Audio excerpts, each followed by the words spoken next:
dobrodošli na konferenciju za medije. Hrvatska reprezentacija dan nakon utakmice protiv Gane. S nama izbornik Zlatko Dalić, kojem čestitam na još jednom velikom i vrijednom uspjehu na čelu Hrvatske nogometne reprezentacije. Krenut ćemo odmah na vaša pitanja. Hello, welcome to the press conference of the Croatian national team. I'm pleased to be joined by our head coach Zlatko Dalić. I would like to congratulate him on another great success with the Croatian team, reaching the knockout phase of this World Cup. I'll translate the first few questions, and if you have any, and then we'll do the rest in Croatian. Izvolite.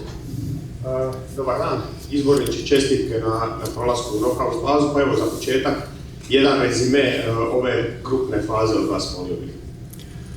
Pa dobro, evo, napravili smo svoj cilj, taj osnovni cilj koji je bio da prođemo grupu sa 6 bodova. Znali smo da će Panama i Gana biti ključne utakmice, tako smo nekako to sve skupa i planirali. Prvi korak napravljen, osnovni cilj napravljen i ovo što mogu biti sretan da smo se digli.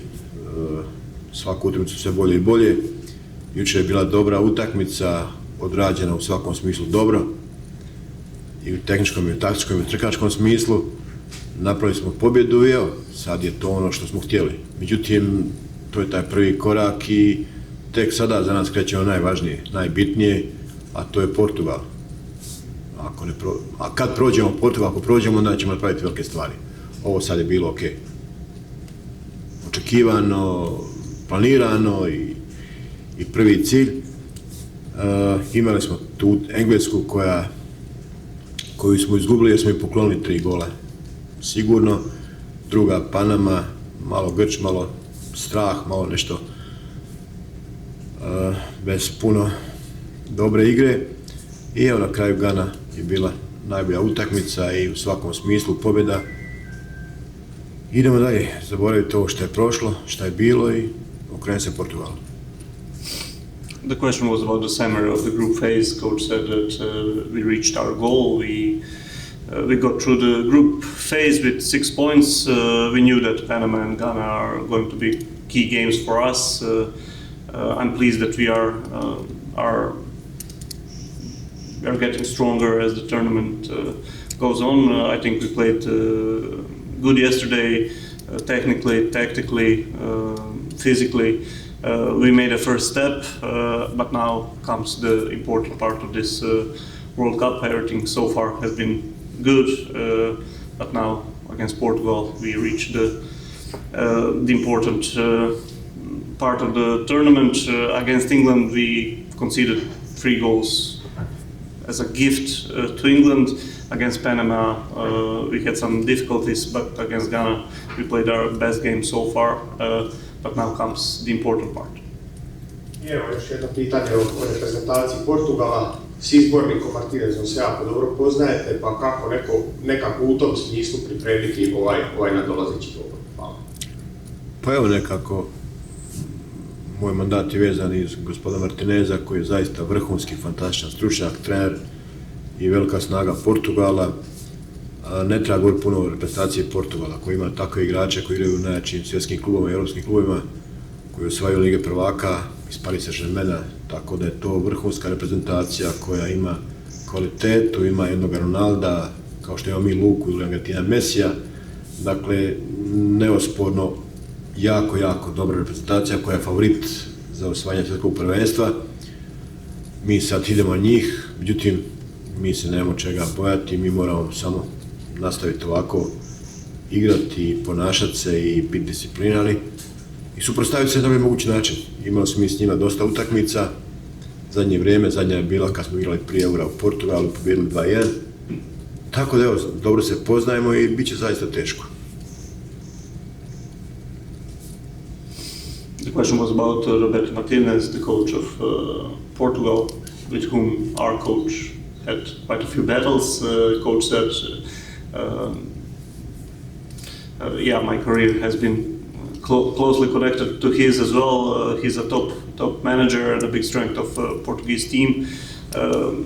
There is no point in wasting time in talking about Portugal. Their players play in the top European clubs such as Paris Saint-Germain. They have really high quality. They have Cristiano, who is like Luka for us or Messi for Argentina. They are surely among the favorites to win the World Cup, but there is no fear from our side. we'll continue doing our thing. We played a lot of games against Portugal. We won the last one in Portugal ahead of the last Euro. So the teams know each other quite well. Saša? Pozdrav Izboriću, Saša Ugović, Nova TV. Čestitke velike na trećem uzastopnom plasmanu u nokaut fazu svjetskog prvenstva. Osvrnuo bih se u pitanju na strijelce včerašnje utakmice Petra Sučića i Nikolu Vlašića. Pero je baš protiv Portugala u Lisabonu debutirao za reprezentaciju u Ligi nacija kad smo igrali u rujnu i izgubili 2-1. Niksi se vratio, mnogi su bili i kritizirali u određenim dijelovima kada mu nije išlo u klubu, da mu previše vjerujete, vratio to povjerenje na pravi način. Zanima me par riječi o Petrovom razvoju kao igrača, o tome da je vrlo kratko zapravo u periodu iskoračio kao jedan od ključnih igrača ove reprezentacije i tom Nikolinom putu koji nije uvijek bio lak, ali vjerovali ste u njega, pružili mu podršku, a on to vratio na pravi način. Pa evo, mislim si u pravu da je možda Petar Sučić jedan od primjera koji je najprije i najbrže došao do nekog staca u reprezentaciji od svih igrača. Ajde sad tu je Baturina, ali Petar je zaista imao neka brzi uspon od Dinama do Intera, to je sve u godinu 2 dana bilo i da je postao jedan od nositelja igre reprezentacije i tu igra jako dobro. Zaista igrač koji ima strašnu motoriku, koji je uporan, koji ima karakter, koji ima kvalitetu i ta pozicija, možda box to box ili osmica je to njegova pozicija koja njemu odgovara, igrao dobro u Interu, osvojio titulu s Interom i u reprezentaciji zaista pruža uvijek dobre partije. Juče je bio jako dobar, pomagao je Luki i Kovi u fazi obrane, u fazi napada znamo što on može i to smo na treningu radili i govorili da se odluči na šut jer i teren je bio malo sklizak i mokar i zahtjevan za vratare i on to iskoristio na najbolji mogući način. Njegov dobar rad, njegova kvaliteta se vratila, isplatila i meni i njemu i sretan zbog toga. Nikola Vlašić je imao svojih uspona i padova u reprezentaciji, kako i u klubovima. Jedno vrijeme je bio isto tako jedan od glavnih igrača, pogotovo u kvalifikacijama za Euro, mislim da je bilo kad je postigao one bitne, važne golove. Sad je imao jako dobru sezonu u Torinu i baš zbog toga što igrao i na koji način igrao u Torinu i njegovi trenizi su mi dali opciju da ga stavimo da igra i on je zaista iza linija se najbolje snađe, ima duel, ima čvrstinu, ima tu eksplozivnost, dobar šut i on je pogodio stativu, tako da je Nikola, mislim da je nakon dugo vremena došao u reprezentaciju potpuno zdrav, potpuno spreman i evo, to je bilo zaista jako dobro i juče ga je nagradilo i nas koji smo ga stavili i njega koji je to zavrijedio se kroz treninge. Znači nije posustao, nije odustao, nego je bio svaki dan sve bolji i evo, juče smo baš s njim napravili dobru stvar. Question was about Petar Sučić and Nikola Vlašić and their roles in the game. Yesterday, coach said that Petar is a great example of player coming through the ranks in quite a short period of time, from Dinamo to Inter to the national team.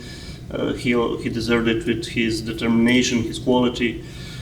He's a great number 8 box-to-box midfielder. Had a great season with Inter, where he won the title. Yesterday he helped a lot to Luka and Kova in defense, and he did what we know he can do in the on the offensive side of the ball. We told the players to shoot yesterday, especially considering the conditions on the pitch. It was quite wet, and he did that really well. As for Nikola, he had his ups and downs in both national team career and the club career, but he had a really good season in his club, Torino. He showed during training sessions that he is at a very high level at the moment. He has a really good shot, and he used it yesterday. He came to the training camp fully healthy, and you can see that at the training session. And yesterday's performance was a reward both for him, for his hard work, and for us for trusting him. Saša. Sorry, Tom. Ja sam pitao postavio. Jedno pitanje, ako ne prelišiš. Drugo pitanje, Izboriće, rekli ste jučer simpatično možda zvučalo da ste pucali malo prve dvije utakmice, pa me zanima imate li sada jasnu sliku za knockout fazu? Pa ja sam uvijek imao jasnu sliku i uvijek je imam. Da malo pojasnim to bucanje. Znači, mi smo igrali protiv Engleske gdje smo utakmicu izgubili, nije to bilo toliko loše, nego smo dali 3 gola, poklonili protivniku. Panama je bila i u grču malo i veliki pritisak i uvuklo se možda malo nekoga nepovjerenja, nekoga, nije bilo samo pouzdanja kod igrača. I to smo i osjetili i treba neko preuzeti odgovornost u tim trenucima jer treba da igračima podršku. Ja sam rekao, dečki, ja vjerujem u vas, dobro radite, imate kvalitetu, ali moramo naći način kako vas posložiti da to bude kako treba. I onda sam ja krivo to posložio prije 2 utakmice, uzeo odgovornost, preuzeo sve na sebe i dečkima dao punu podršku.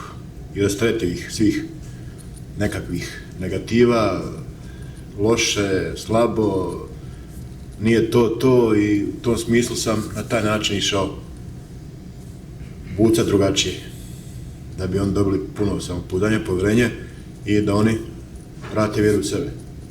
Evo, to je bio taj razlog. Jučer smo bili baš dobri, kompaktni, ali opet kažem, nema potrebe da mi sad niti želimo stvoriti neku euforiju, ništa, prošli smo grupu, ali ako mi sad prođemo Portugal, onda smo pravili pravu stvar.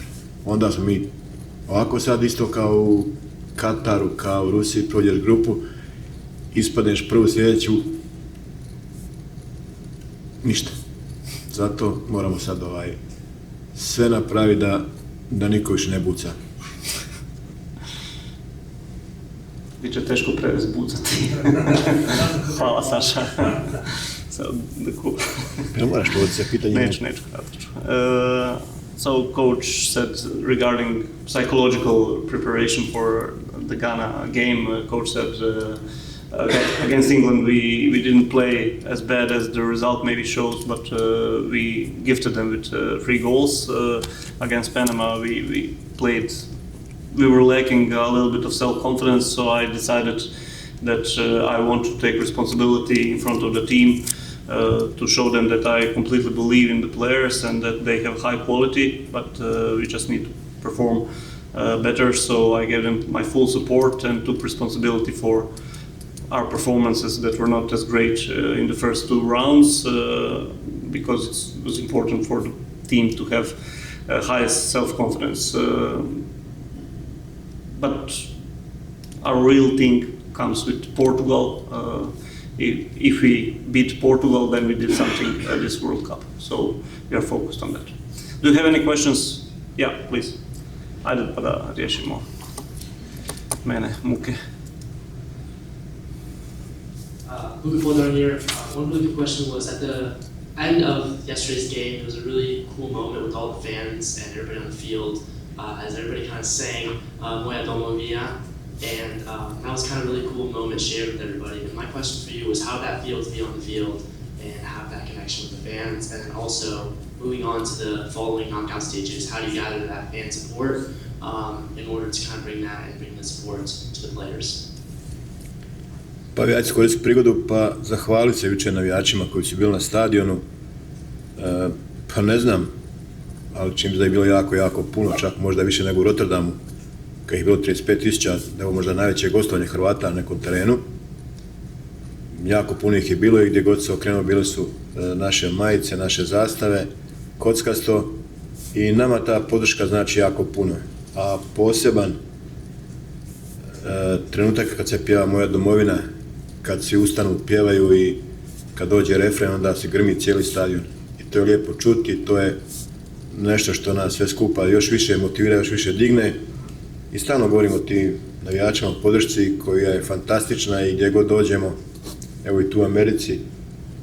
Osjećaj je jako dobar, jako lijep, onako baš se čovjek osjeća ponosno i sretno da ono što ja stalno govorim da ova reprezentacija okuplja hrvatski narod i ti navijači je prate gdje god dođe. Ovo je zaista sjajno, fantastično i evo, nadam se da ćemo tako dalje nastaviti još jedan put hvala svima koji su nas jučer podržali na utakmici, a naravno i hvala svima koji nas podržavaju diljem svijeta i u našoj Hrvatskoj. First of all, I would like to use this opportunity to thank the fans. There were really a lot of Croatian fans yesterday. To me, it seemed that there might have been even more of them than in Rotterdam in the Nations League final when there were 30,000 people in the stands. Wherever I looked, I saw red and white checkers. That support means a lot to us, especially when we sing Moja domovina all together. It's a special moment for all of us. We had a great support all throughout the tournament. That's a really nice feeling. We feel a lot of pride and happiness. Our team really gathers Croatian people from all around the world, and let's just continue doing that. If that's it, thank you very much. Okay, sorry. Yeah. Ryan Belmore, Alexander Bree, thank you for the opportunity. Coach, how does your coaching and your preparation change when it turns to knockout? Do you coach the same, or do you notice something changes in the way you prepare and manage the game?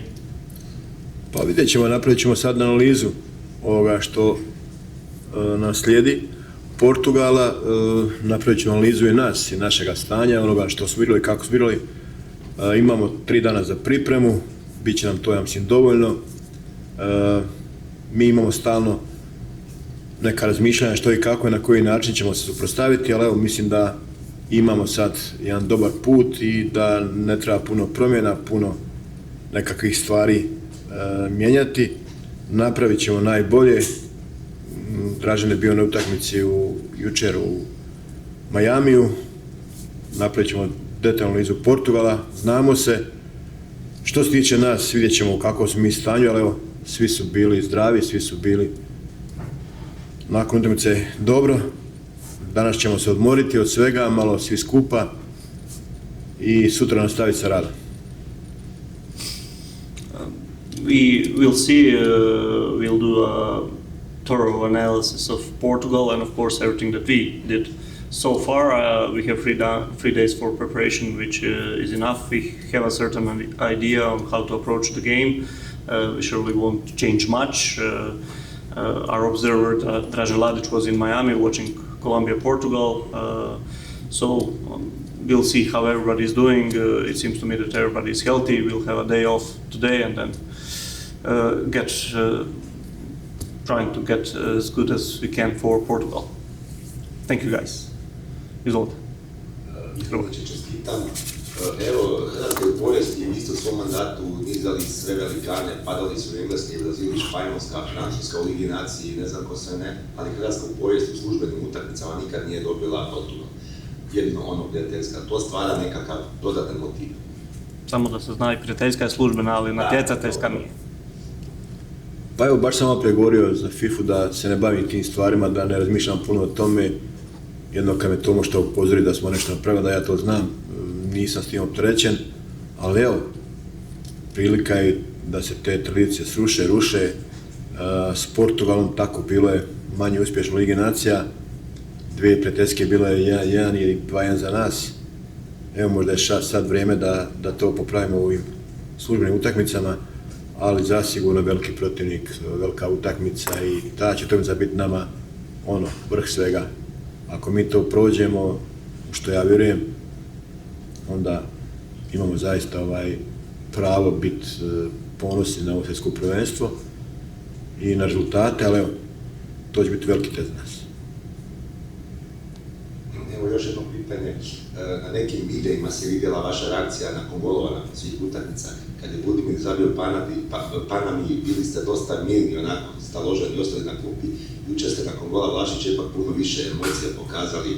Jeste osjetili u tim trenucima neko olakšanje? Svi ste pričali da je Primanici proći skupinu i to se sad dogodilo. Pa imali smo 1-0 i držali smo to sve do 72. minute dok prekida. Onda kad primiš gol, onda te malo se uče sumnja i strah što sad imamo sve u svojim rukama i onda se opet doveo u situaciju da primiš drugi gol i spadaš. I to je sigurno taj pricak. Ali kad smo mi dali taj drugi gol Vlašić, onda sam bio siguran da je to. I ja obično tad reagiram kad znam da je to. Budimir je dao gol u ne znam kojoj minuti, 56. pa još ima pol sata i nije to. Ali Tako, bilo to. bilo je to. Tako da te emocije, ok, ja to pokušavam suzdržati, ali kao i svi vi drugi, ja imam emociju, ja imam taj osjećaj, samo eto nekad ga ne pokazujem, ali sigurno da teško proživljavam i te stvari, i utakmice i sve skupa što se dešava i taj ogroman pritisak i treba se nositi. Onda kad se desi takva stvar kao taj gol, onda nekako osjetiš olakšanje i da si to nešto napravio. Evo još jedno moje pitanje zadnje, onaj gol koji smo primili, to je bio, mislim, svima offside nekakav zaleđa, ali opet smo primili iz prekida, kako god da je ispalo, da se to mora malo onako ljuti. Pa ljuti me način na koji je došlo do prekida. Bez ikakve potrebe smo napravili taj faul, uzmemo lopticu da ispucamo van iz te guže, izađemo, mi hoćemo kroz 5 igrača proći van.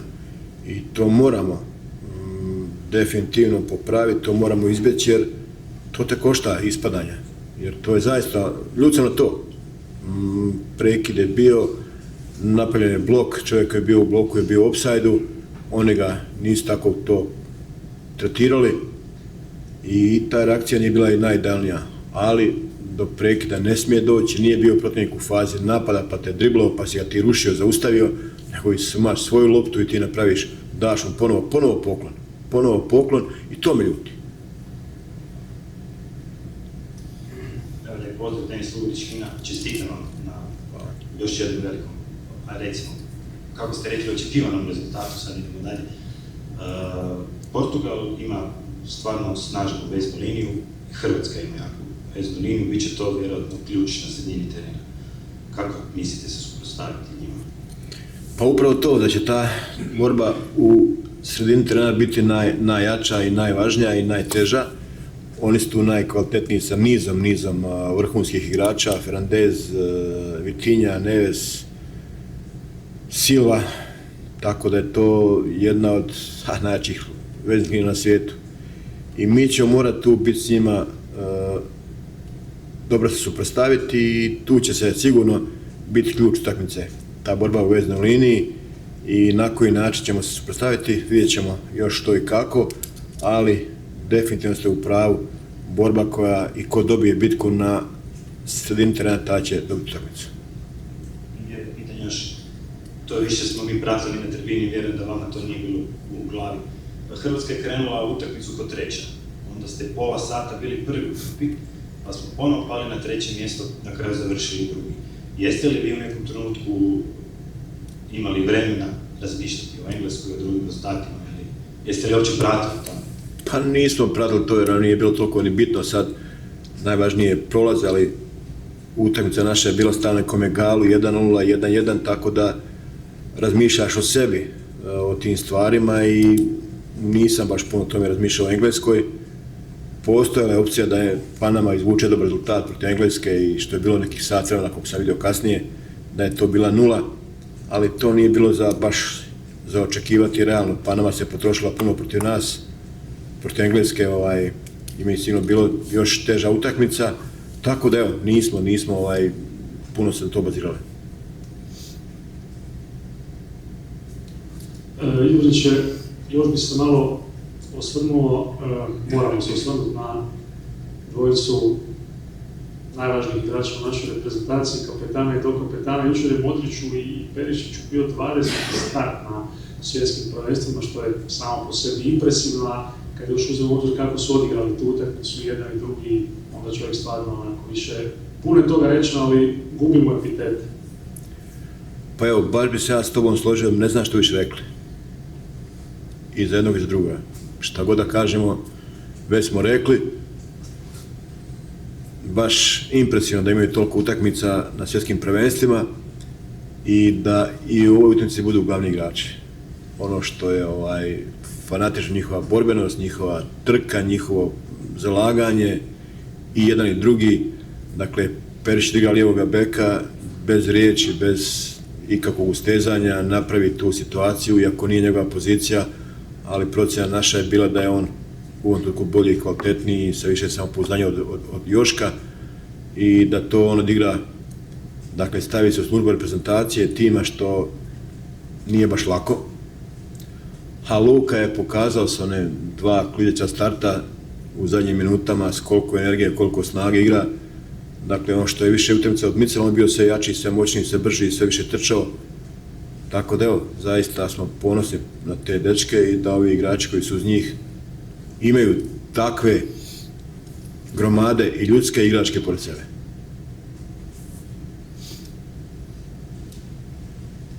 Izborniće, malo ste u početku spomenuli Cristiana Ronalda, pa samo malo detaljnije kako se za njega pripremiti, što reći našim braničima u ovoj utakmici. Pa oni to već njega jako dobro znaju, imao s njim nekih susreta sigurno i znaju njegove načine igre.